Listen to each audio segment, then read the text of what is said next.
Bonjour, nous sommes le mardi 4 mars 2025 et en guise d'introduction, je vais... il est un peu grand quand même, je sais pas. Je vais remercier tous les nouveaux abonnés et il y en a tous les jours qui arrivent en grande quantité. Donc je leur dis tous bienvenue et puis au fur et à mesure vous découvrirez cette chaîne et vous verrez si ça vous convient ou pas. C'est gratuit, il n'y a que les pubs, faut bien vivre, donc les pubs permettent de vivre et puis en plus vous pouvez partir quand vous voulez, donc c'est votre liberté, c'est bien. Tu peux t'abonner, te désabonner quand tu veux. Et on ne te demande même pas d'argent. Qu'est-ce que tu veux de plus? Et tu peux même laisser un commentaire méchant si tu as envie. Vous voyez? Donc, c'est pas beau la vie. Donc, non. Il s'agit d'avancer un peu sur le sujet qui nous importe. C'est-à-dire de garder un équilibre, de faire un constat, de faire l'inventaire de nos vies collectivement, parce que effectivement je parle de moi-même, mais pas exagérer, c'est quand même pas une psychothérapie. Quand je parle de moi-même, c'est par rapport à l'écho que ça produit chez les autres, parce que à partir du moment où quelqu'un parle de soi à travers un livre, à travers une œuvre, et il y a une communion qui se fait, parce qu'on est reliés en fait. On est reliés par les mêmes sentiments, par les mêmes vies, par les mêmes expériences, les mêmes ressentis. Et c'est pour ça que des gens me rejoignent, parce que quand j'exprime avec sincérité, sans faire un jeu, sans faire la comédie, sans chercher à tronquer, simplement en exprimant simplement ce que je ressens, ça suffit. Les gens, la plupart des gens qui me rejoignent, c'est parce qu'ils ont plus ou moins le même ressenti que moi. Et donc le fait d'exprimer mon ressenti est pas un acte égoïste et personnel. C'est simplement une révélation de ce que nous sommes, nous, au fond, tous. Nous partageons un peu tous les mêmes choses. Enfin, quand je dis nous partageons, oui, en tous les cas, certaines personnes plus éveillées que les autres quand même, parce que les zombies, évidemment, ils vont pas venir dans cette chaîne, mais ceux qui ont un regard critique sur la vie, qui ont une faculté d'introspection, fatalement, quand ils m'écoutent, ils se disent, oui, mais moi, ça m'arrive de traverser ces moments d'optimisme, de pessimisme, d'espoir, de désespoir, etc. Et d'introspection, de questions existentielles. En réalité, c'est ça. Le but, c'est quand j'exprime, c'est pour qu'il y ait un écho, évidemment. Et l'écho, il est là parce que je le lis dans les témoignages.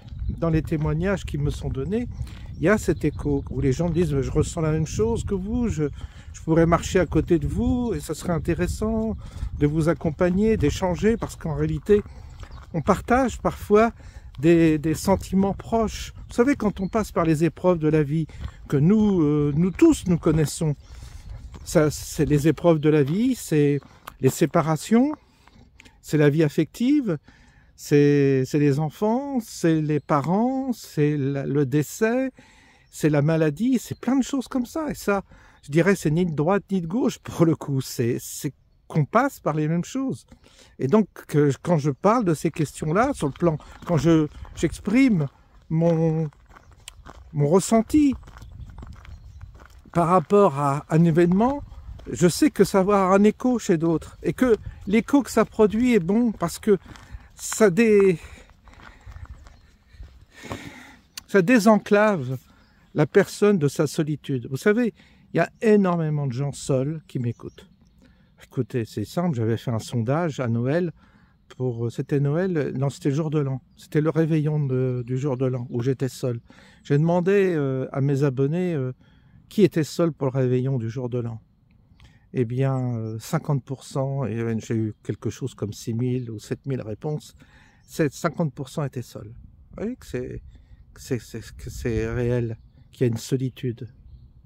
C'est normal, dans Mémoricide, Philippe de Villiers, que je suis en train de lire en ce moment, parce qu'une dame m'a gracieusement offert le livre, j'en profite au passage pour la remercier à nouveau.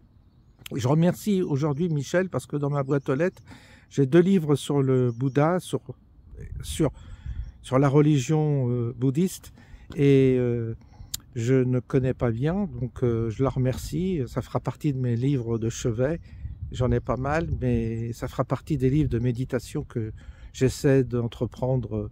Enfin, je consacre du temps à ces livres-là plutôt le matin. Le soir, je regarde plus des films ou séries qui m'intéressent, mais trop fatigué le soir pour lire. Mais le matin, non, je suis assez bien disposé pour un peu méditer, lire, enfin réfléchir. Puis ensuite, quelques petites vidéos sur l'actualité. Et ensuite, la balade. Vous voyez, la journée, elle se passe tous les jours comme ça. C'est comme ça. Pour l'instant, c'est comme ça. On ne va pas changer les choses, on ne va pas bouleverser les choses. C'est comme ça. Et donc, dans le Mémoricide, Philippe de Villiers, il dit qu'il y a grande solitude. Hein. C'est une société de solitaires. C'est une société qui individualise, qui sépare. Ça a commencé avec la télévision qui est rentrée dans les foyers, et puis ça s'est perpétué. La société moderne a provoqué et a entraîné cet isolement. Donc les gens sont isolés. Et donc ils regardent YouTube. Et donc ils regardent ma pauvre personne, et parfois ça leur fait d'avoir quelqu'un qui dit les choses simplement. Évidemment, j'ai pas un français j'ai pas un vocabulaire extrêmement riche, je m'en aperçois. Vous savez, quand je lis Patrick Buisson, quand je lis Philippe de Villiers, je dis ah bah c'est bien, j'apprends des mots nouveaux. Vous voyez, je rafraîchis un peu ma base de vocabulaire, que j'en ai bien besoin. Donc non, mon langage il est simple, il est accessible, et c'est pour ça aussi que les gens simples aiment bien m'entendre et m'écouter, parce que ça leur est accessible. Et malgré les fautes de français que je puisse faire, il y a beaucoup de clémence, parce que c'est de l'improvisation. Sinon, je ferais comme un youtubeur qui fait des montages, qui se reprend, qui fait un script et qui lit son script, etc. Non, ça m'intéresse pas. Donc, il faut savoir que, de toute façon, quelles que soient les personnes, même ceux qui maîtrisent très bien le français, vous savez, quand vous improvisez, il y a toujours un mot qui fourche, vous avez toujours des problèmes. Vous pouvez vous tromper sur un mot, sur une expression, on peut faire des fautes de français. Mais c'est pas très important par rapport aux enjeux que nous vivons. Et donc dans cette chaîne, si vous voulez, il y a aussi la partie comme ça, il y a la partie, je dirais, détente, où on marche, comme si vous étiez à côté de moi, comme si il y a des gens qui sont handicapés, qui ne peuvent pas bouger. Bah, les personnes handicapées qui sont là partagent avec moi ce chemin par l'esprit, et ça leur fait du bien, parce qu'il y a ils sentent qu'il y a chez moi une véritable sincérité, qui ne cherche pas à tromper et c'est pour ça que c'est pas la peine de me psychanalyser pour certains, parce que des fois il y en a qui se la jouent. Ah, François, vous faites une psychanalyse, tout ça. Non, allez pas chercher non plus dans tout ça. Je m'exprime par rapport à ce que je ressens, ayant, si vous voulez, je regarde toujours s'il y a du monde, ayant à l'esprit la nécessité de le faire par rapport à des gens qui sont comme moi, qui ressentent comme moi, qui ont besoin d'avoir une parole qui révèle un peu ce qu'elle pense. Elle dit, mais je ne suis pas seul finalement à penser comme ça. Finalement, les questions que je me pose ouvertement, je me les pose au moi.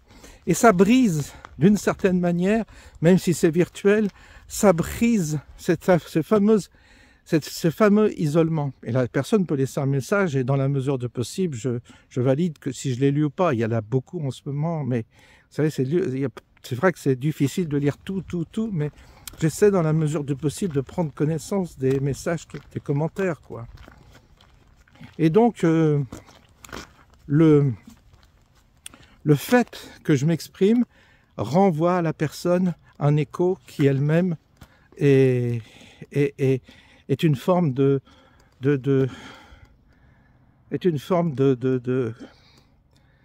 comment dire, je cherche le mot, de consolation, de dire je suis seul, mais en fait je suis pas si seul que ça, puisque l'autre qui parle, finalement, parle comme je me parle moi intérieurement, se pose ouvertement ou exprime d'une manière ouverte les idées qui passent par ma tête, et donc je ne suis un peu moins seul parce que évidemment l'autre personne dit exactement ce que je ressens, et c'est dans ce but-là que j'exprime parfois des questions personnelles ou des questionnements sur la vie ou sur l'existence ou sur les éléments qui parfois nous troublent ou nous interrogent. Voilà. Je le précise parce que ça pourrait être mal interprété, cet exercice. Et donc le but, c'est de survivre dans un contexte très difficile. Hein. Je dis pas qu'il n'y a pas eu d'autres époques où il y avait d'autres obstacles, mais la particularité de notre monde, la particularité de notre monde, c'est que ça devient sec, ça devient très sec humainement. Vous n'êtes plus porté par la communauté, vous n'êtes plus porté par le social, la communauté sociale. Vous êtes seul et vous êtes très isolés, tous dans votre coin, dans votre vie, et vous bataillez en général par rapport à votre entourage, les gens qui ne pensent pas comme vous. C'est très compliqué de se retrouver en bonne compagnie, très difficile. Et donc, dans ce contexte-là, tant qu'on est encore en bonne santé, ça va, mais aussitôt qu'on a des problèmes de santé, ça rend encore plus difficile la vie, parce qu'aujourd'hui, c'est difficile de soigner. On est dans un désert médical et c'est très compliqué de faire confiance aux médecins, de soigner tout ça. Et puis, les arbitrages qu'on doit faire pour sa santé, des fois on peut se tromper de médecin, on peut se tromper de thérapie, on ne sait pas. Et c'est vrai que comme on n'a pas trop de... Comme on est souvent confronté seul à ces questions-là, on peut se... C'est pas facile, on peut se tromper. Le contexte de notre société rend, si vous voulez, la vie assez difficile en ce moment. Parce que, d'une part, les ingrédients, le manque de transcendance nous a plongé dans un environnement matériel où les valeurs humaines tendent à disparaître. Effectivement, il y a plus de communautés, je vois, avant il y avait des communautés religieuses, on passait, je sais pas, on voyait des sœurs, on passait peut-être parfois au monastère ou en couvent, on allait se recueillir un peu. Il y avait une vie, il y avait la présence d'une transcendance dans nos vies.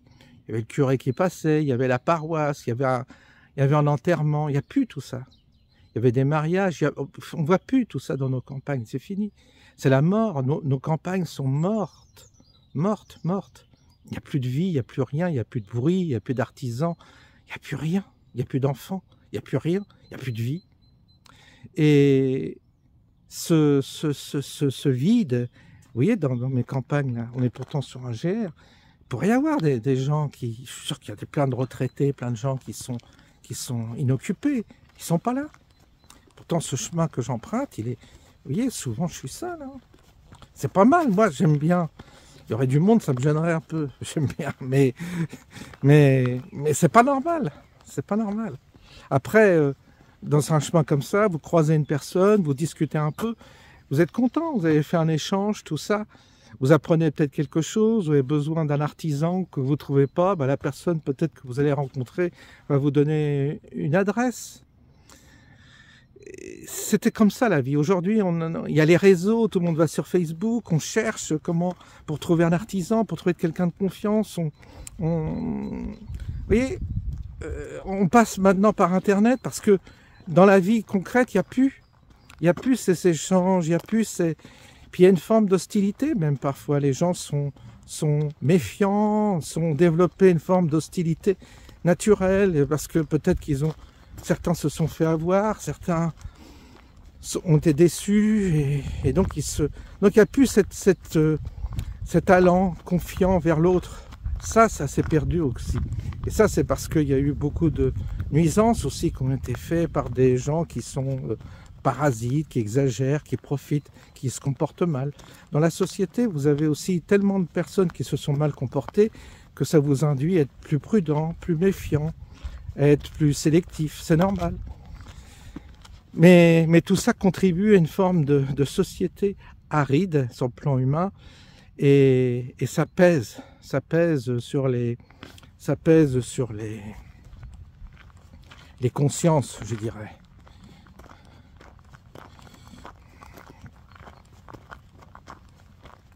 Alors évidemment, le déclin que nous vivons n'aide pas non plus. C'est pour ça que on essaie de tracer des perspectives qui seraient des moyens de comment survivre dans un monde qui devient finalement très hostile, où même les opinions, les idées sont faussées, la propagande, les fausses explications, les mensonges, tout ça brouille les esprits. Et on a beaucoup de mal à s'y retrouver. Dans une telle confusion, on est perdu. Et en plus, quand vous avez quelques relations sociales, c'est souvent pour dire des banalités, parce que aussitôt que vous attaquez les gens sur le fond des problèmes, vous voyez qu'il y a vite un désaccord. Pourquoi il y a un désaccord? Parce que tout le monde est complètement lobotomisé par la propagande d'État. Et les chaînes publiques sont les relais de la propagande et ça aide pas non plus à comprendre. Évidemment, les gens sont complètement intoxiqués par ces médias et ils n'ont plus de discernement, ils se laissent manipuler. Et on en arrive à des situations comme pendant la crise sanitaire où les gens s'empoisonnent avec délectation. C'est ça qui est fou. Ah, il y a des travaux là, je vois que ça bricole. Je sais pas ce qui se passe. Donc bienvenue à tous ceux qui nous rejoignent. Et puis je vous dis, on essaie de... Évidemment, on a un esprit critique sur tout ce qui nous arrive, mais vous me direz qu'est-ce qu'on peut faire de positif, qu'est-ce qu'on pourrait... Bah, écoutez, pour l'instant, c'est de créer une forme de réseau, de se contenter déjà d'avoir un réseau. À travers cette chaîne, vous avez... Ah, il coupe les haies. Un tracteur qui vient un peu nettoyer les haies là.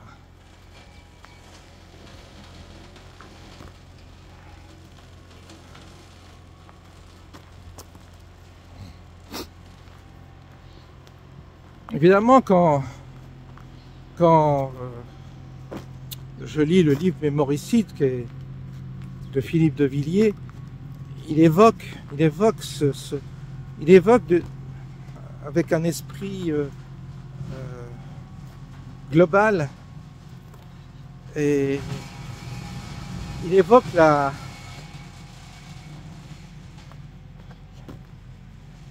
difficulté que nous vivons actuellement, c'est-à-dire celle de perdre notre mémoire, de perdre nos vieilles coutumes, de tout perdre en fait, et de se retrouver comme des êtres évanescents, sans racines.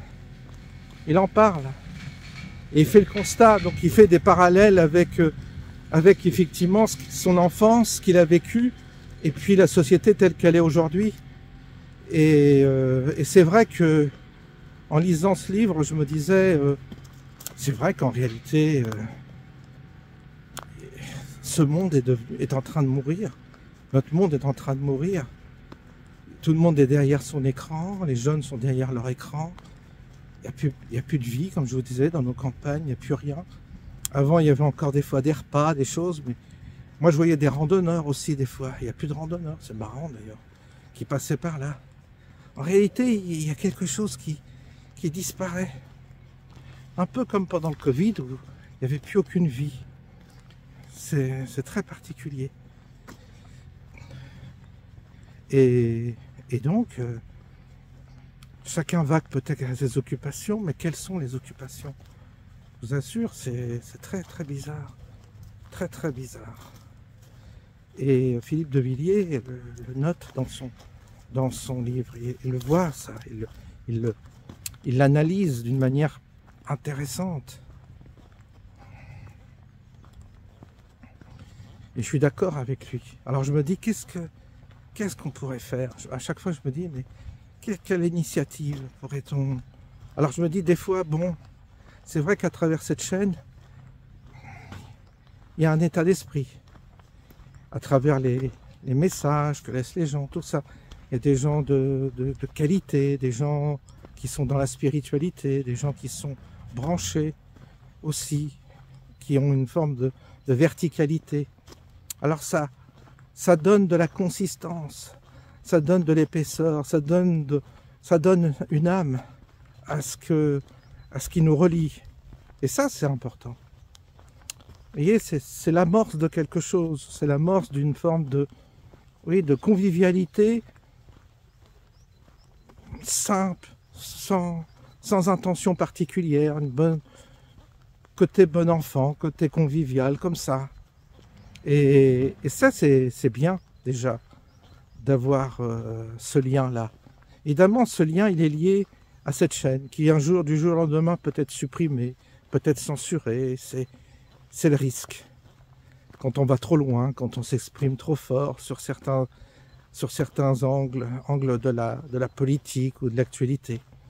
C'est un peu le risque. Mais qu'est-ce que vous voulez? Ça fait partie du jeu aussi. On doit prendre des risques. On doit toujours, de toute façon, risquer. Si on ne risque pas, on n'a rien. On n'obtient rien. Et on ne fait rien.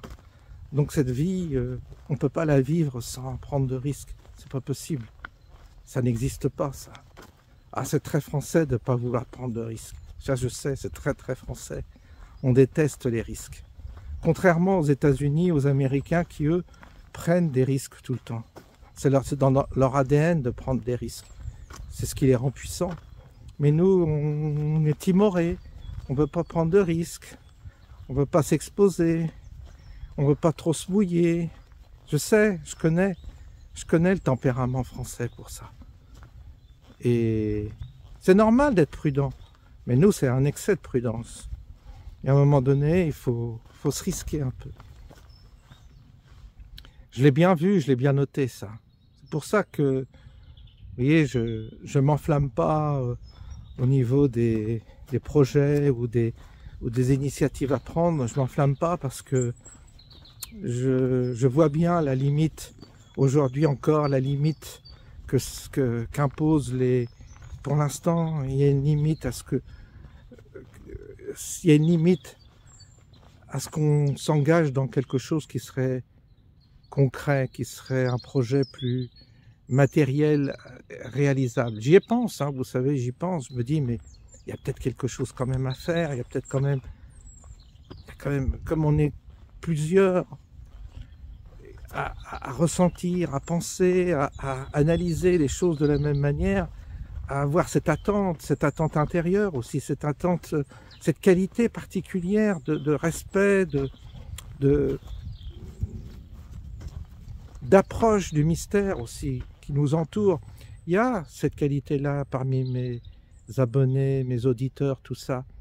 Et je me dis, comment faire pour passer à l'étape suivante? Comment faire pour essayer de construire quelque chose qui nous rapprocherait physiquement, qui pourrait nous donner, vous voyez, qui donnait de la consistance à ça. Parce que pour l'instant, quand on est que dans le virtuel, c'est bien, c'est l'amorçage, mais ça suffit pas. Il y a un moment donné il y a un moment donné, il faut incarner les choses. Il faut les asseoir, il faut les matérialiser. Et j'en suis pas là parce que je sais qu'il n'y a pas de... Pour l'instant, il n'y a pas de... Il n'y a pas encore le facteur déclencheur pour réaliser ce que je pense qu'on devrait réaliser. Il n'y a pas le facteur déclencheur. J'ai pris 2 ou 3 initiatives pour réunir des gens, pour concrétiser quelque chose. Ça n'a pas fonctionné. Et je me suis dit, tiens, tu vas trop vite en besogne. Tu vas trop vite en besogne, ça veut dire qu'il n'y a pas encore la demande, il n'y a pas encore la nécessité, il n'y a pas l'engagement nécessaire. Et ça, c'est intéressant comme constat. Parce que j'ai essayé de matérialiser quelque chose, de mettre en place quelque chose. Et souvent, comme ça m'est arrivé dans d'autres initiatives commerciales où j'ai essayé d'entreprendre un business ou un truc pour s'associer et développer un petit business. Et au début, oui, il y a de l'entrain et progressivement, puisque il y a des contraintes, il y a des obligations, ben les gens se détachent, se lassent. Et finalement, il faut qu'il y ait un moteur. Et si le moteur, donc, on a marre d'être le moteur, ben, il n'y a plus personne qui se mobilise. Et après, il faut rappeler, il faut dire, ah ben voilà. Et c'est compliqué. Oh, vous savez, c'est pas facile c'est pour ça, c'est pas évident d'entraîner avec soi le peuple, une population, je dirais. C'est compliqué, hein. À chaque fois que vous voulez concrétiser, j'avais proposé une fois de se retrouver un samedi près d'ici. Ça s'appelle un jardin qui s'appelle je sais plus le nom, le coin du jour, je sais plus. Enfin bref, un lieu assez joli, assez intéressant. Et il y avait un salon de thé, donc je pensais je me disais, il y a peut-être une possibilité d'organiser une rencontre pour une journée. Et j'avais envoyé, comme j'avais pas mal de personnes que j'avais contactées, j'avais contacté 200 personnes. Il n'y en a que 5 qui ont répondu positivement. Ça veut dire que il n'y a pas, il n'y a pas l'attrait, il n'y a pas le besoin. Alors à chaque fois, chacun trouve évidemment, je ne peux pas me déplacer, c'est trop loin, j'ai pas d'argent, enfin, bref, tous les commentaires toutes les excuses sont bonnes pour comment dire, pour refuser, en tous les cas, pour se dédouaner de ne pas participer à cette opération-là. J'ai dit, c'est pas la peine d'aller plus loin, ça sert à rien. C'est pas la peine que je me fatigue, vous voyez, c'est que je prenne ça sert à rien. Je me dédie, et ça, c'était quand j'avais très peu d'abonnés, hein. J'en étais peut-être à 15-20 000. Donc, vous voyez, c'était trop tôt, ou c'était pas le moment, et il faut pas non plus s'en faire, vous savez. C'est pas nous qui décidons de ces choses-là. En même temps, je me dis, c'est la Providence qui doit choisir. Si à un moment, ça se fera. Si ça se fait pas, ça se fera pas. Mais j'ai toujours au fond de moi, j'ai toujours ce besoin d'aller plus loin, de construire, d'essayer de réaliser quelque chose avec la participation de plusieurs personnes qui partagent le même état d'esprit. Ça ne veut pas dire partager la même religion. Partager le même état d'esprit, ça n'a rien à voir avec la religion. Non, c'est différent. C'est partager des gens qui sont aptes à se mobiliser pour reconstruire une forme de communauté qui soit fraternelle, si vous voulez. Et ça, c'est très difficile parce que vous tombez dans la secte, la gouroutisation. il faut un leader, il y a les rivalités, il y a les adeptes, il y a le manque d'esprit critique peut-être aussi. C'est très compliqué à réaliser ce genre de choses quand on veut organiser un mouvement qui soit équilibré. Très difficile. Donc peut-être que ça ne verra pas le jour, peut-être que tout cela. J'en ai déjà parlé il y a longtemps dans une vidéo aussi. J'avais déjà évoqué cette idée de rencontre, une forme de fraternisation plus matérielle, plus concrète. Et de toute façon, pour l'instant, je ne suis pas inspiré dans ce sens-là. J'arrive pas à matérialiser, j'arrive pas à élaborer à quoi ça pourrait ressembler, comment faire. Alors des fois je me dis un lieu, là il y a Sébastien Béraud qui a présenté une dame qui a une ferme dans Lozère. Je vais laisser un message, je ne sais pas s'il répondra, parce qu'aujourd'hui vous laissez des messages, ça ne répond pas toujours, tout ça. Je lui dis, bah oui, est-ce que ce lieu conviendrait? Peut-être que, je me dis, c'est une ferme, peut-être qu'on pourrait se retrouver un week-end dans un lieu comme ça, où les prix sont très très très abordables. Peut-être, je me dis peut-être que ça pourrait être là aussi une forme d'amorçage de peut-être une dizaine ou une vingtaine de personnes qui se retrouveraient, de couples, qui se retrouveraient dans un lieu privilégié à la campagne pour partager un moment, échanger et puis voir ce qu'il en sort. Pourquoi pas? Ça fait partie des hypothèses que j'envisage, vous voyez, mais je suis pas pressé non plus. Je suis pas, vous voyez, je suis pas. C'est toujours pareil. C'est dans ces histoires de concrétiser, de matérialiser quelque chose qui comme un enfantement. Vous voyez, c'est bien là. Il y a la gestation, puis ensuite vous enfantez de quelque chose de concret. Et la chaîne, c'est une forme de gestation, mais j'aimerais que ça aboutisse à quelque chose d'autre. Pourquoi?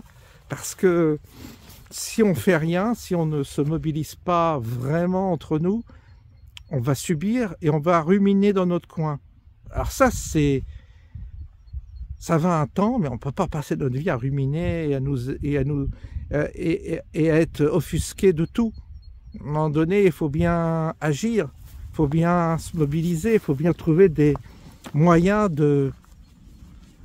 il faut bien en tous les cas s'organiser et organiser quelque chose par rapport aux menaces qui sont latentes et qui finiront par nous atteindre tous séparément. Si on n'a pas compris qu'il fallait s'unir et collaborer ensemble pour obtenir, pour se protéger et pour organiser une forme de résistance, et si on n'a pas compris ça, on est foutu, hein. C'est pour ça que vous avez des gars. Alors qu'est-ce que font les leaders? Alors, les seuls leaders qui sont proches de nous, c'est Filippo et Asselineau. Asselineau, il a son studio, il fait ses vues et il fait des conférences. Alors, les gens le trouvent super intéressant, tout ça. Et bien sûr que c'est un très bon conférencier. Et bien sûr qu'on apprend beaucoup de choses. Mais quoi? Mais qu'est-ce qu'on fait concrètement? Rien. Rien. Il a aucun poids. Il a aucun poids. Il a beau avoir 10 millions de vues, il peut avoir je ne sais combien de vues sur YouTube, mais ça c'est rien. Ça n'a pas de poids. Ça n'a absolument aucun poids. Asselineau, il a rien. C'est-à-dire qu'il n'a pas réussi à se constituer un groupe capable de faire poids dans la société. Et si vous n'arrivez pas à faire poids, vous allez éructer comme ça des heures et des heures devant des millions de spectateurs sans que rien ne bouge. Et ça, c'est pas bon. Il faut à un moment donné concrétiser, matérialiser les choses pour que cette force prenne racine et quelque chose se passe. Mais pour ça, il faut avoir l'idée de le faire. Et je ne pense pas qu'Asselineau a l'idée de créer quelque chose. Tout tourne autour de sa personne égotique. Et il est incapable d'envisager une chose comme ça. Filippo, plus. Filippo, il peut plus, parce que lui, il matérialise C'est aidé par un mouvement de manifestation à Paris régulier. C'est-à-dire qu'il y a souvent, il organise, alors il a son staff, il a un staff qui collabore avec lui, parce qu'à un moment donné, vous ne pouvez pas travailler seul.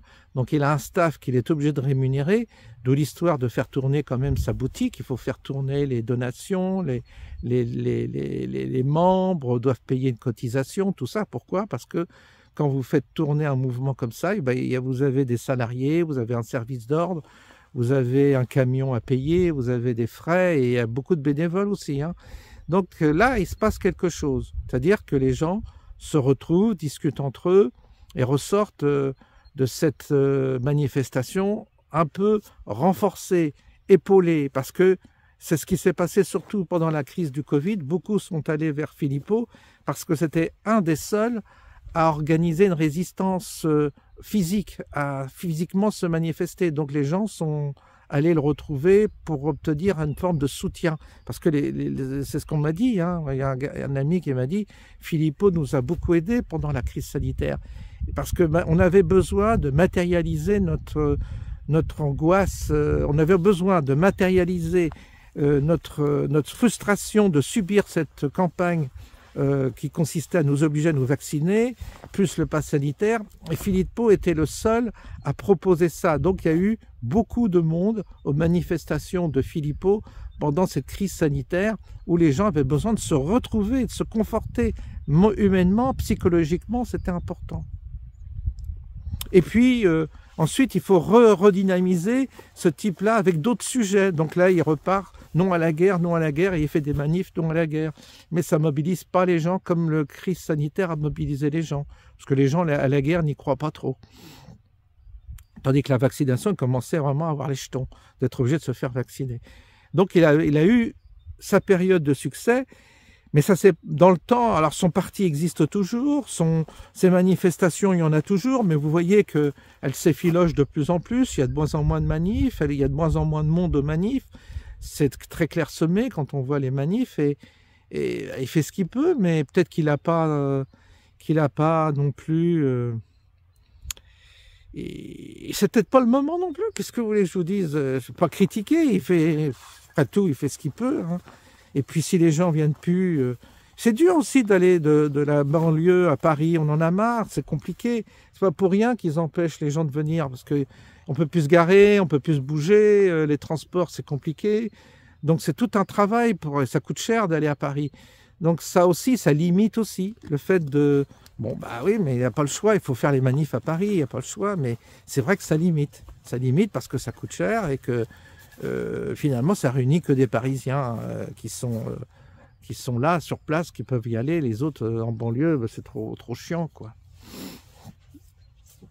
Non, géographiquement, c'est pas évident de mobiliser les gens. On voit bien les faire bouger dans un endroit, dans un autre. Maintenant, tout coûte cher aussi. Il faut dire que tout coûte très cher. Les déplacements, le logement, tout ça, ça fait un billet de 300, 400 euros pour un week-end. Ça fait cher, ça fait cher. Ça, je comprends aussi.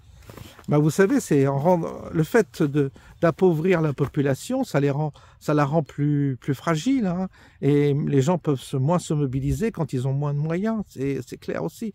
Donc c'est le but de l'État d'appauvrir aussi la population de façon à ce qu'elle ne puisse pas s'organiser justement pour faire des manifs et se produire dans certains endroits pour justement exister. Ça aussi, ça fait partie du plan. Alors, à part Asselineau, Philippot, comme je vous disais, bah, on n'a pas beaucoup de monde, hein. À part les autres, le Rassemblement national, ça donne rien, ça donne rien. Ces mouvements, c'est de la politique, Après, ça n'apporte rien. Je l'ai vu, on peut rien faire avec ça, rien. Et là, c'est bon pour tous les politiques, hein, quels qu'ils soient.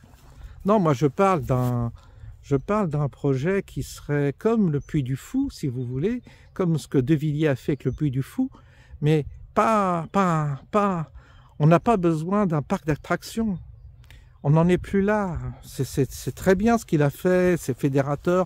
Ça a permis à des gens de se réaliser à travers un projet qui les a certainement épanouis, dans lesquels ils ont pu revisiter leur histoire, etc. Puis ça crée une ambiance, ça crée de l'activité économique. Tout cela est très très bien. Mais aujourd'hui, on a besoin d'autre chose. Pourquoi? Parce que il y a si vous voulez, il y a une menace existentielle globale qui nous touche tous. Alors, certes, on n'est pas éternel sur cette terre et c'est un peu normal que, d'une certaine manière, si on capitule, si on doit mourir, on meurt. C'est comme ça. C'est après tout, sans aide et sans aide, je dirais même du ciel, si on peut parler comme ça, soi-même on peut rien faire, on est démuni. Mais si il y a s'il y a une instance quelque part qui nous pousse à fédérer et à construire quelque chose qui se concrétise, eh bien les éléments providentiels verront jour. C'est-à-dire il y aura, et ça je l'ai vu dans ma vie, hein. Moi j'ai comme ça que j'ai fonctionné. Des fois j'ai une attente, j'ai une perception des choses, et puis progressivement ça prend forme. Mais je ne choisis pas le moment, je ne choisis pas l'endroit, et je ne choisis pas le lieu, je ne choisis pas la structure ni la manière dont ça doit se passer. Mais au fond de moi, il y a cette attente, il y a cet espoir, il y a cette comment dire, il y a ce projet qui dort en moi, qui est en moi. Mais je me dis, mais c'est très orgueilleux de parler comme ça, mais c'est comme ça, et je pense je pense que d'autres ont aussi au fond d'eux le besoin de quelque chose, le besoin d'une concrétisation, le besoin d'une matérialisation de quelque chose qu'on produit. Et donc on passe de la critique qui est un peu négative à un projet qu'on peut réaliser, qui est positif. Parce que là, du coup, on réalise, on produit, et on se laisse conduire par quelque chose qui nous dépasse, parce que on ne le fait pas pour nous. On ne peut pas faire pour nous, étant donné qu'on sait qu'on n'est que de passage dans ce monde, qu'on est là que comme ça, pour passer. Mais ça a peut-être un sens dans ce passage, dans cette réalité, dans cette dimension, ça a peut-être un sens de réaliser, de construire et de fabriquer quelque chose qui soit imparfait. Et c'est ça qui doit nous guider, c'est l'imperfection. Moi, vous savez, je m'aperçois, les gens qui sont trop exigeants ou qui sont pointus, je cherche le mot. Vous savez, on dit quelqu'un, il est perfectionniste, voilà. Quelqu'un qui est trop perfectionniste aura beaucoup de mal à réaliser parce qu'il n'accepte pas l'imperfection de ce monde. C'est le problème des gens qui sont perfectionnistes. Et moi, je ne suis pas perfectionniste du tout. C'est-à-dire, je fais avec des briques et de broc, j'aime bien construire, de me lancer avec les moyens du bord. J'adore ça. J'aime pas... Parce que je me dis, si tu attends la perfection, tu peux attendre toute ta vie, tu feras rien. Et c'est les gens, vous savez, qui sont dans la religion, qui voulaient être des saints, mais en fait, ils sont jamais saints. Parce qu'ils veulent aboutir à la sainteté et refusent l'imperfection, leur propre imperfection. Et vous êtes bloqués quand c'est comme ça. Et c'est pour ça que se projeter dans une réalisation qui serait parfaite, c'est le meilleur moyen d'être paralysé dans notre vie. Et le pire, c'est que notre corps est capable de somatiser pour justifier notre paralysie. Le corps est capable d'inventer des maladies pour nous donner un prétexte de ne pas avancer. Parce que notre barre, on met la barre trop haut.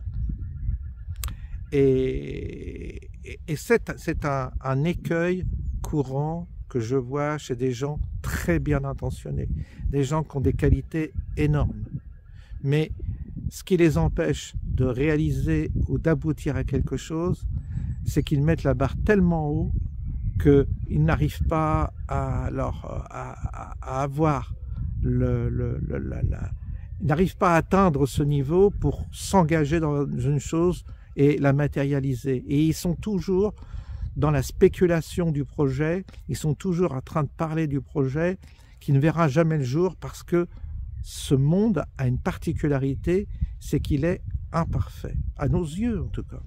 Nous, on a une idée de la perfection qui n'est pas humaine. On a un concept de perfection qui n'est pas de cette réalité-là. La réalité dans laquelle on est, elle est imparfaite. Notre corps est imparfait. Notre mental est imparfait. Notre intelligence est imparfaite. Nous sommes des êtres imparfaits. Et moi, je me méfie énormément des projets qui te présentent un concept qui serait parfait. Ça n'existe pas. Et à partir du moment où on accepte notre imperfection, à partir du moment où on accepte l'imperfection du projet, à partir du moment où on accepte de s'engager malgré l'imperfection et les imperfections qu'il y aura, eh bien, c'est comme ça qu'on avance dans cette réalité dans laquelle nous sommes. Je ne vous parle pas d'une autre réalité. Pour l'instant, moi, je ne voyage pas dans d'autres mondes. Je n'ai pas d'expérience paranormale qui me permette de passer dans un vortex et de passer dans une autre réalité. Je n'ai pas, moi, en tous les cas, je ne dénie pas, et je ne dis pas que ça n'existe pas, mais moi, je n'ai pas vécu ça. Je n'ai vécu que dans ce monde-là, dans cette dimension-là. Je suis coincé là-dedans, dans cette dimension, pour un temps. Et je me dis qu'on doit certainement, puisque je vois nos ennemis qui, eux, œuvrent énormément, s'engagent énormément, mouillent leurs chemises. Nos ennemis, ils mouillent leurs chemises. Regardez, Van der Leyen, de 800 milliards, elle va balancer pour l'Ukraine. Ces gens-là se réunissent, se côtoient, se font des rituels ensemble, et s'organisent, se congratulent et tout ça. Eux, ils font des choses. Mais nous sommes là à les regarder dans une forme d'expectative et on critique et on redoute. Et on essaie par notre inertie, on essaie de freiner un peu le mouvement. Mais tout ce qu'on fait, c'est ça. Mais en réalité, on ne construit rien, on n'organise rien et on ne bâtit rien qui fasse contrepoids à ce projet-là. C'est pour ça que Trump est un homme d'affaires qui est imparfait, mais cette imperfection est extraordinaire parce que c'est grâce à cette imperfection qu'il fait contrepoids à ce projet-là. Et cette imperfection permet de freiner cette dynamique de guerre. C'est-à-dire, on irait tout droit vers la Troisième Guerre mondiale avec les fous qui nous dirigent. Et il faut qu'un être aussi caricatural et imparfait que Trump, il fallait que ce soit un type comme ça qui bloque. Parce que si vous attendez le Messie, il ne vient pas le Messie arrêter la guerre. Les camps de concentration, il n'y a pas eu de Messie pour aider les Juifs. Leur Messie, il n'est pas venu. Leur Dieu, il n'est pas venu les sauver. Ça prouve que ça ne marche pas comme ça, en tous les cas. Ça veut dire qu'on doit s'organiser, on doit comprendre qu'on a une responsabilité dans cette dimension. Il n'est même pas exclu que il n'est pas exclu que ce que nous faisons ici n'ait pas un impact sur notre vie future. Il n'est pas exclu que ça ait une résonance ailleurs. J'en sais rien, mais c'est une hypothèse, mais pourquoi pas? Et donc, c'est pas dans l'expectative qu'on va progresser. Il y a un moment donné où il faudra. Mais moi, j'ai mon réseau, j'ai ma chaîne, j'ai les gens qui me rejoignent, mais je me dis, oui, mais à un moment donné, il va bien falloir qu'on aboutisse à quelque chose, que ça se concrétise. C'est vrai que j'ai pas la clé encore. Je tourne autour de ça depuis plus d'1 an. J'en parle occasionnellement, pas toujours.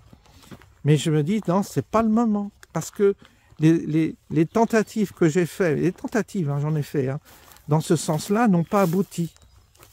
Et c'est vrai, par exemple, j'ai un ami, je lui ai dit, est-ce que tu serais capable qui a des connaissances en ésotérisme, tout ça, qui a vraiment des qualités, qui a vraiment des connaissances dont il pourrait faire profiter. Alors, je lui ai dit, est-ce que tu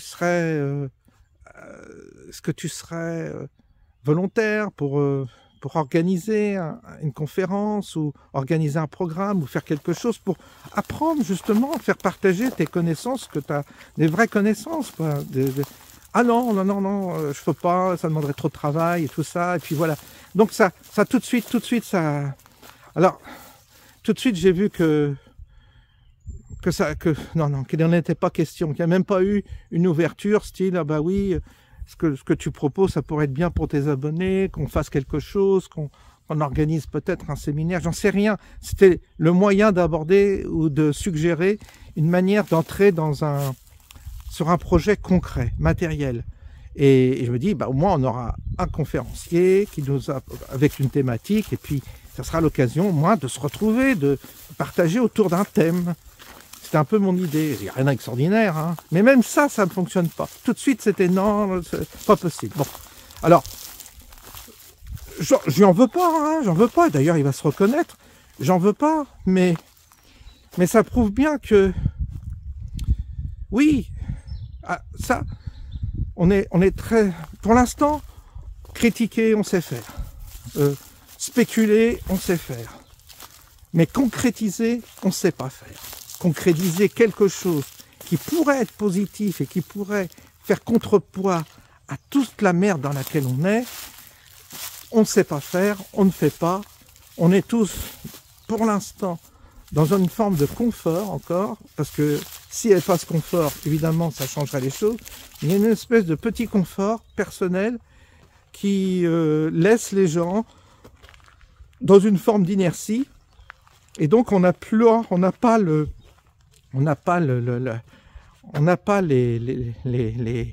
comment dire, cherche, il y a des fois, c'est ça quand on improvise, on cherche les mots, l'aiguillon pour solliciter la réactivité de la bête, quoi, qu'elle bouge. Non, il y a une forme d'inertie. C'est ça que nous sommes nous-mêmes un peu, nous sommes un peu là-dedans, une forme d'inertie. Et c'est vrai que les gens sont, waouh, c'est dur, hein. C'est dur, hein. Alors, moi je vois bien ça, je vois bien l'état dans lequel on est. C'est pour ça les initiatives. Il y a des gens, vous savez, comme le capitaine Juvin Brunet, qui a pris des initiatives et qui a essayé de construire un truc collectif. Un collectif, comme disent les gauchistes. Ils aiment bien ce mot-là, collectif. Alors, le capitaine Juvin Brunet, que je connais de loin, mais pas assez, je ne sais pas trop ce qu'il a fait avec son placement d'argent, tout ça, mais on le voit essayer d'aider des gens, des paysans, je sais pas, il a fait une épicerie, je sais pas ce qu'il de trucs de proximité, puis il a un truc en Suisse, bon, il est parti dans un truc, je sais pas trop,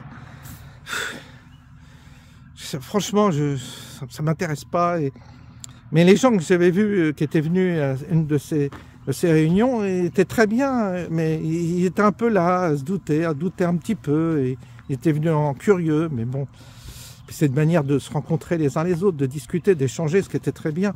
Mais il a des tas d'ennuis, Juvin Brunet, il a été en prison, je crois que il est resté longtemps en prison, 6 ou 8 mois. Donc, oui, pourquoi? Alors, qu'est-ce qu'il a fait pour aller en prison? Qu'est-ce qu'il a fait comme connerie pour aller en prison? Parce que quand même, il a fait une erreur. Il a dû faire une connerie, je sais pas. Et en tous les cas, il s'est engagé dans une voie qui était périlleuse. Et est-ce qu'on doit en arriver là? Non. Et puis après, il court après je ne sais quoi. Il est dans sa voiture, il fait des vidéos, il a l'air... évidemment, il est pris, et puis il a ses équipes, il a fait ses comités de salut public, je sais pas quoi. Et il a réussi à... Il a un certain charisme, il a une certaine qualité oratoire. Il a réussi à convaincre des gens, mais c'est lui seul qui porte ce mouvement, et il doit être exténué, il doit être fatigué, il doit être éprouvé, et il ne peut pas sortir de France, il a des contraintes judiciaires, il a des procès au cul, il est convoqué à la police et il fait des gardes à vue. Oh là là là là, ça aide pas tout ça, ça aide pas. Mais vous me direz, ça fait peur aussi, hein. C'est ça aussi qui fait peur aux gens, parce que les gens ils se disent, oui mais moi j'ai pas envie de m'engager dans un truc qui me mène en galère, j'ai assez de galères dans ma vie, je vais pas en rajouter. Donc il y a aussi ce climat anxiogène créé par des arrestations comme ça aléatoires qu'on voit à droite à gauche, qui font peur aux gens. Alors les gens, ils trouvent que c'est très bien d'avoir quelques martyrs comme ça, bah oui, ça fait, on regarde les vidéos, bah tiens, lui il a fait une garde à vue, il s'est fait arrêter, il a pris des risques. Alors les gens ils sont contents quand les autres prennent des risques, mais les personnes ne prennent pas de risques. C'est-à-dire que vous en avez un qui prend un risque et puis les autres qui se cachent, qui ont peur. Bah c'est sûr que ça peut pas marcher. Il faut que tout le monde prenne, si vous avez 1000 ou 10 000 personnes qui prennent un risque, les 10 000 vont pas se retrouver en garde à vue. Ils peuvent pas matériellement. Mais si tu en as un sur 10 000, un seul qui se mouille, évidemment ils vont lui tomber dessus, ils vont faire un exemple et les autres vont être terrorisés. Donc il faut une véritable solidarité. Il faut vraiment une grande solidarité. Il faut le nombre aussi. Vous voyez, c'est comme ça qu'on s'en sort. Sinon on s'en sort pas. Mais moi je parle même pas de révolution. Je parle pas de révolution. C'est pas, je pense pas qu'il faille une révolution. Pas au sens où on l'entend. Ça aussi c'est un mythe d'imaginer qu'il suffit qu'on va tous... Alors évidemment il faudrait une révolution pacifique, c'est-à-dire des grandes manifestations, 1 million, 2 millions de personnes dans la rue. Oui, ça on voit que ça peut pas marcher non plus. Les gilets jaunes, ça aurait marché sinon. S'il y avait eu 1 million de personnes dans la rue, 1 million de gilets jaunes, bah, le gouvernement, on n'aurait plus Macron au pouvoir, il aurait démissionné. Bon, ça n'a pas marché, ça ne marchera pas, c'est trop tard. Donc il faut bien trouver une autre manière. Et je pense pas que la révolution en France telle qu'on l'imagine, c'est-à-dire une révolution mais vraiment violente, puisse aboutir à quelque chose. On va avoir des farfelus qui vont prendre le pouvoir, on va avoir un désordre ça peut se terminer en guerre civile, en règlement de compte. Pas sûr que ce soit la solution. Alors, vous direz, bah quoi faire? Bah oui, mais quoi faire? C'est toute la question. Quoi faire, c'est-à-dire ça veut dire s'organiser autour d'un projet, mais qui soit imparfait. Accepter l'imperfection me semble capital comme point de départ. Si on n'accepte pas alors accepter l'imperfection, ça veut dire accepter notre imperfection pour commencer. Pas l'imperfection des autres, la nôtre. Savoir que nous sommes imparfaits. Et avoir la légèreté et la conscience avoir une forme de recul sur soi, une forme d'autodérision déjà, ça c'est important. De façon à relativiser ce que nous sommes, ne pas nous prendre trop au sérieux, voir que nous sommes, voilà quoi, nous sommes un peu, voilà, un peu bancal, voilà, comme ça, imparfait. Et là, quand on accepte notre imperfection, vous savez, c'est un pas énorme, on y va quand même, hein, on fait des trucs avec des gens qui sont imparfaits. Puis quand tu acceptes ton imperfection, tu acceptes l'imperfection de l'autre. Et tu n'attends pas tout de l'autre. Tu arrêtes d'attendre tout de l'autre. Tu sais que tu es toi-même, tu attends tout de toi plutôt que des autres. Et du coup, les choses peuvent se faire. Mais il faut un déclencheur. Il faut un déclencheur, il faut initier. C'est comme un moteur qu'on met en marche au début, qui est froid. Il faut quelque chose il faut faire tourner, vous savez, il faut mettre le chauffage en route, la résistance pour initier le démarrage du moteur. Il y a toujours ce côté d'initier. Et ensuite, les choses se mettent en route, les trucs vont naturellement, et puis voilà quoi, après les choses s'organisent d'elles-mêmes et on trouve, si vous voulez, dans le panel humain, on sait qu'il y a une multiplicité de talents. C'est-à-dire il y a plein de gens qui ont des talents. Alors vous me direz, François, pourquoi tu parles de ces choses-là? Est-ce que tu y connais quelque chose? Alors je vous répondrai que oui, parce que je l'ai réalisé dans la vie professionnelle. Quand j'ai créé avec un associé une franchise, ça veut dire un concept dans lequel qu'on va vendre à des franchisés et on va donc aider les gens à réaliser leurs rêves, c'est-à-dire à se mettre à leur compte et à ouvrir un commerce. C'est ce que j'ai fait. Et donc, à cette époque-là, je me suis constitué une équipe, on avait un staff, et on trouve progressivement, autour de soi des qualités disparates, et parce que l'humanité est faite comme ça, c'est-à-dire vous trouvez, par exemple, il vous faut un bon comptable, bon, vous dites, merde, il me faut un comptable, ben, un jour vous le trouvez. C'est comme ça. Alors vous en essayez un, tu le vires, ça va pas, t'en reprends un autre, tu le vires. Puis un jour t'en prends un, puis c'est celui qu'il te faut. Il est parfait. Ben, un avocat c'est pareil, on en avait trouvé un, puis un deuxième, puis un troisième, le troisième était le bon. Voilà, c'est imparfait. On avance dans la perfection. Bon, il a fallu qu'on en prenne, c'est comme le comptable, il a fallu qu'on en prenne un mauvais la première fois et que l'avocat on en prenne un mauvais. On a vu qu'ils étaient mauvais, et puis après, il faut s'en séparer, puis en choisir un autre, et puis on finit par trouver le bon. Parce que il y a une complémentarité qui se fait, et on trouve après, on trouve des responsables de magasins qu'il faut. Puis il y en a qui sont pas, on essaie avec un tel, ça va pas, puis l'autre, ça va mieux. Et on trouve des gens qui ont des qualités particulières pour faire de la pub, d'autres pour faire des formations, d'autres pour ouvrir un magasin, bref, pour lancer un magasin, d'autres pour s'occuper des travaux, d'autres, voilà. Et d'un seul coup, on s'aperçoit que c'est comme et vous êtes vous le chef d'orchestre, c'est-à-dire que vous avez les basses, vous avez les ténors, vous avez les sopranos, vous avez l'orchestre, l'orchestre philharmonique, plusieurs instruments. Et c'est ça la vie, c'est que il faut un chef d'orchestre, mais le chef d'orchestre, c'est le chef d'orchestre. En fait, c'est pas lui qui joue l'instrument, c'est peut-être même pas un chanteur, il sait peut-être pas chanter, mais il organise, il est là il a le talent pour organiser, et ça, c'était mon rôle quand j'ai fait mon entreprise.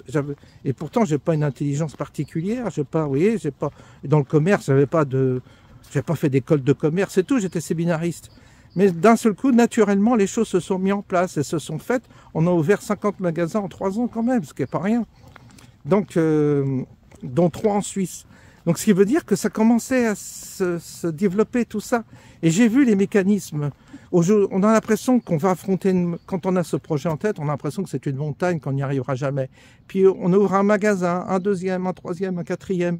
Et puis puis on trouve autour de soi, je veux dire, les compétences, les artisans, tout ça. Et on se constitue un réseau qui fonctionne et la chose se développe.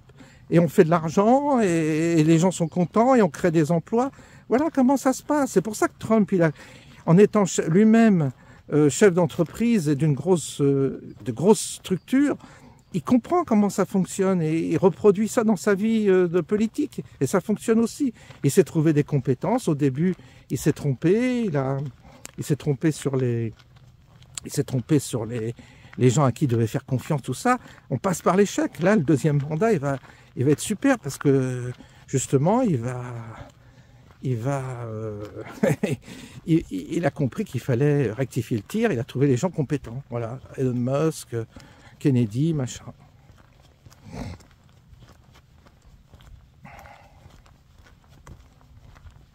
Alors là.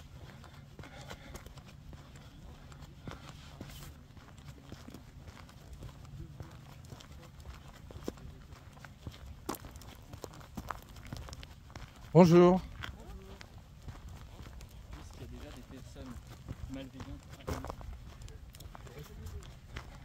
Donc voilà, pour résumer, ce soir, on va avoir un discours de Trump qui va être intéressant. Je crois qu'il va renverser la table.